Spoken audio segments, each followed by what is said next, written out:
Spartans! What is your profession?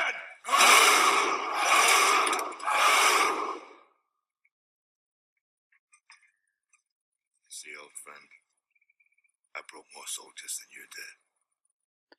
So if the Persians in the last video represented the bad guys in the Hollywood telling of world history, in this video we'll be focusing on the good guys according to Hollywood, the classical Greeks who were rivals of the Persians. So the big questions we need to be able to answer in watching this video are: 1, how were the Greeks influenced by their environment? 2, in what ways were Sparta and Athens different? 3, in what ways did the Greeks' understanding of their world represent a continuity to the past? And in what ways did it represent a change? And then 4, what were the lasting effects of Alexander the Great's conquests? So starting with that first big question, how are the Greeks influenced by their environment? So if we look at Greece, it's located on the Mediterranean Sea. Greece is also sometimes referred to as Hellas, which was what the Greek people at the time called it. So it's located on the Balkan Peninsula. And Greece created a whole range of colonies throughout both the Mediterranean Sea and the Black Sea. So these independent city-states established colonies in places like Ionia on the Anatolian Peninsula, established colonies in Egypt. So we could basically call the Mediterranean Sea the highway to Hellas because it moves people around. It's a facilitator of movement across North Africa, Eastern Europe, Western Europe, the Middle East. Now, when you take a look at these two maps, what stands out to you about Greek geography? So when we think about the way in which geography shapes the formation of societies, as a result of this geography, we can maybe draw a conclusion that the Greeks would have been relatively isolated from one another. Greek geography was dominated by mountains and islands. And as a result, it led to the development of hundreds of separate city-states. So Greece during the Classical Age was decentralized. It was dominated by these city-states known as polis. The singular of that word is polis. Polis. And what a polis is, or a polis, is an independent local city-state. It has its own unique government, its own social structure and social hierarchy. It has their own military, and so those are some of the major differences between these Greek city-states. Some of the major similarities, though, is that all these polises shared similar aspects of Greek culture, like language and religion. You've probably heard about the Greek myths and the gods and goddesses to which all of the Greek people, regardless of what city-state you were born in, shared. So would this be a similarity or difference to what we learned about in the Persian Empire? So the Persian Empire, which was one strong centralized empire, this would be a very clear difference in terms of the way in which their state was built. So many polises developed many different types of governments. One of the things the Greeks are famous for is the way in which they thought about and conceived of government. And a lot of words relating to the forms of government come from Greek roots. So for example, monarchy.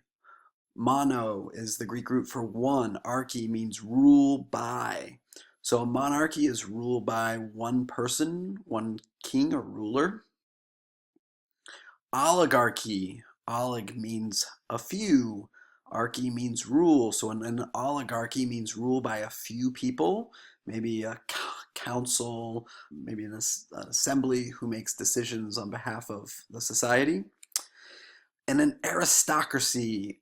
Aristo means best, and ocracy means rule. So an aristocracy is ruled by the best people, which is distinct from an oligarchy. An oligarchy has more negative connotations, suggesting that the few that are ruling will rule in their own best interest, whereas in an aristocracy, they're the best people, so therefore they're ruling in the interest of the society as a whole and not in their own individual interests.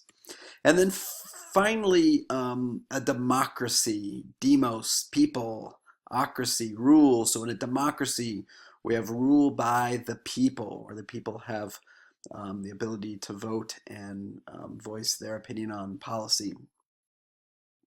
So most governments in ancient Greece were oligarchies. They were ruled by a few people, maybe a council of people. And the two most powerful palaces in ancient Greece were Athens and Sparta! And so the next big question that we have to answer is, in what ways were Sparta and Athens different? So Athens is considered the birthplace of direct democracy, meaning that people got a direct voice in making decisions that impacted their government. And how this worked was that Athenians would gather together anyone who was considered a citizen, and that's going to be an important distinction in a second. All citizens got to vote on issues facing Athens. So, should we go to war? Should we harvest the olive trees? Any issue that came up, the citizens would get together and vote on. And how they voted is kind of interesting. They would be given a white stone and a black stone. And if they wanted to vote yes on the issue, they would toss in the white stone. If they wanted to vote no, they would toss in the black stone. And then they would simply just count all of the white stones and black stones. Another interesting artifact that's been found are these pottery pieces. And they have the names of Athenian citizens written on them. And how it worked was, if you wanted to kick somebody out of Athens, what's known as ostracism. If you wanted to remove them from Athens, they would have a vote to decide who would be removed from the city based upon the number of votes on these pottery pieces. Now, the term citizen is important because citizen excludes a number of people. When we think about democracy, we think about all the people have the right to vote, have a voice in their government. But in actuality, in Athens, we're excluding all women. Only men could participate in the assembly.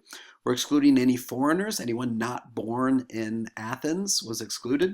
And we're also excluding slaves, people from that lowest tier in society.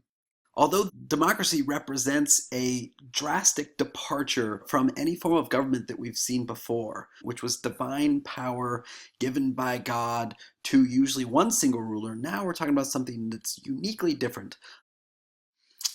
Now, another aspect of Athenian society we can see here from Aristotle's quote: the relationship between the male and the female is such that the male is higher and the female is lower, that the male rules and the female is ruled.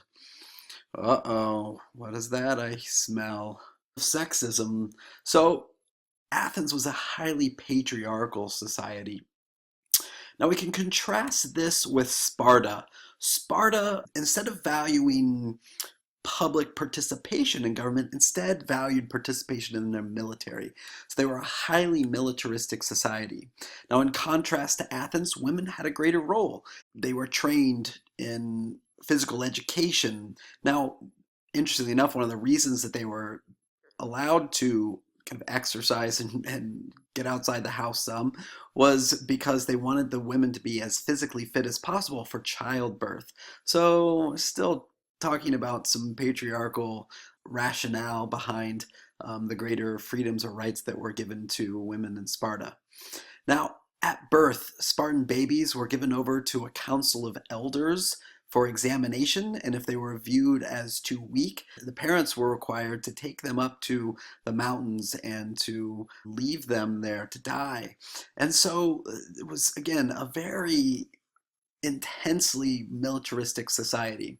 Now, slavery was very common in Sparta, as Sparta was a militaristic society. They were conquering a lot of these neighboring societies, and as a result, they were enslaving people. They called their slaves helots, and these helots lived in slave-like conditions, but they really spent most of their time as kind of the laboring agricultural force for the Spartan people. They would be the people that grew the food while the Spartans were off training in the military and fighting in wars. So the Greeks and their rivals, the Persians, fought in a series of wars known as the Greco-Persian Wars. So these were fought between these various Greek city-states who were oftentimes themselves fighting with one another, but for the purposes of fighting against the Persians, they got together and were unified. That's kind of one of these unique themes in world history, is the way in which having a common enemy binds people together. And it was true of these Greek city-states who came together to fight against the Achaemenid Persians when the Achaemenids invaded. And that's the subject of the movie 300. Now, one of the famous stories that came out of the Greco-Persian War is the story of Phidippides, who, after the Battle of Marathon, runs approximately 26 miles from the battlefield of Marathon to Athens to declare that the Athenians had been successful in the battle and ultimately then drop dead, according to the myth. And again, this is just a myth, but it's the basis for the modern marathon. Now, the Peloponnesian Wars were a series of wars fought between the Athenians and the Spartans. So eventually, the Spartans, who were pretty much the dominant militaristic society, started to see the Athenians as being a threat, and so they started a war against the Athenians. Ultimately, the Spartans are successful, but this is a good example of where war left both of these city-states weakened, and eventually they're going to be conquered by the Macedonians. So we're going to stop it there, and then we'll pick up with the next video. But as a result of watching this video, you should be able to answer the two questions. First, how were the Greeks influenced by their environment? And second, in what ways were Sparta and Athens different? As always, thanks for watching.